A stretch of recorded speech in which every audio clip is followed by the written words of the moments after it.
சிரிக்க ஆறுபடை காற்றடிக்கும் பங்குனி உத்திர நாளில பள்ளி ரதம் துளி வரும் கங்கை நதி புண்ணிய நதியாம் பம்பையின் நீராடி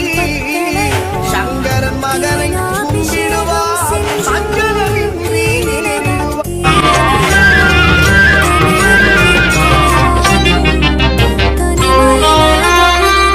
அழகெல்லாம் முருகனே